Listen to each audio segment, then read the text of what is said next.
അതിനൂതന സാങ്കേതിക വിദ്യയോട് കൂടിയുള്ള ഒരു കിണർ മാന്തൽ പരിപാടിയാണ് നടന്നുകൊണ്ടിരിക്കുന്നത്. നമ്മുടെ ഷംസു അമ്പലഞ്ചേരി എന്ന വ്യക്തിയാണ് ഇതിന് ഫുൾ നേതൃത്വം, ഫുൾ കാര്യങ്ങൾ നോക്കി നടത്തുന്നത്. സ്വന്തം വണ്ടിയുടെ പിന്നിൽ കയറ് കെട്ടി മണ്ണ് വലിച്ചെടുക്കുകയാണ്. അത് വ്യത്യസ്തവും ഇതുവരെ കണ്ടിട്ടില്ലാത്ത ഒരു രീതിയാണ്.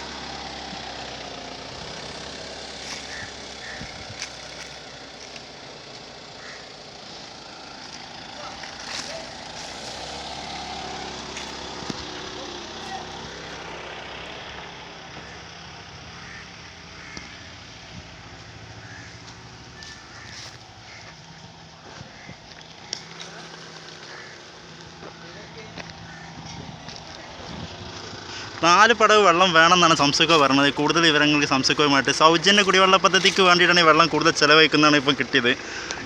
സംസുഖ രണ്ട് വാക്കുകൾ. തീർച്ചയായിട്ടും ഞങ്ങളെ പ്രദേശത്തൊക്കെ വെള്ളം കുറവാണ്. മാക്സിമം എല്ലാവർക്കും വെള്ളം കൊടുക്കാൻ വേണ്ടിയാണ് നമ്മൾ താത്തുന്നത്. മാക്സിമം എത്ര വീടുകൾ കൊടുക്കാൻ കഴിയും അത്രയും വീടുകൾ കൊടുക്കും വെള്ളം. അതിന് വേണ്ടി മാത്രമാണ്. ഓക്കെ, സർവശക്തനായ അള്ളാഹു ഒരു സാലിഹ അമലെ സ്വീകരിക്കട്ടെ. ഓക്കെ.